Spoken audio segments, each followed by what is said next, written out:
Good morning, everyone. I'm Lauren Cohn. We begin with You Decide 2010. On September 5th, Republican Pat Toomey was leading Democrat Joe Sestak by 8.5 points. Now the latest polls show that lead has almost evaporated. Toomey is now ahead by just 2 points with a week to go.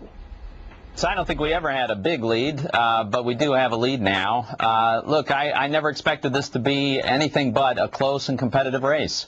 Pennsylvania is a big swing state, and we expected this would be close. Doing very well. Look, Pennsylvanians are the most commonsensical people in the world. I've had great faith in them from the very beginning, even in the primary, when we were 45 points down. I always felt the wind was at my back.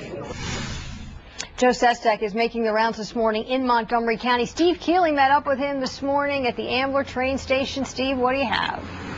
Well, it's the important time, Lauren. It's the final week before Election Day. It is the stretch run, and the local races both in Pennsylvania and New Jersey and maybe even in Delaware have national significance and national importance beyond the boundaries of the Delaware River that separates all three states. And one of the closest in the polls and closely watched is that Sestak-Toomey race. And we caught up with Mr. Sestak this morning, campaigning where he and so many others see him gaining strength right now in these final days, right here in southeastern Pennsylvania, where another state's candidate, down south a little bit, who is seen on these same airwaves, has been making waves well beyond Delaware, too. Would you recuse yourself from voting on cap and trade? Because the commercials and the coverage of Christine O'Donnell play here in the Philadelphia TV viewing area, political analysts across the country now think O'Donnell's troubles have spread over the state border and are hurting Pat Toomey now here in Pennsylvania. Realizing that's being said so much and that O'Donnell and Toomey's commercials can be seen so much in the same commercial breaks or even on the same TV show, Joe Sestak began saying Toomey and O'Donnell share the same thoughts, beliefs, and strict conservative stances on many issues. An O'Donnell, Toomey, Palin ticket. I mean, where Congressman Toomey says Palin was a spectacular governor. It's not just that. It's the extreme policies of Congressman Toomey. Sestak began linking the two in his answers at last week's debate. And Pat Toomey was asked about that on Fox News Sunday. Oh, I don't think people fall for that. I mean, this is pretty silly. Joe Sestak is so worried about his own record.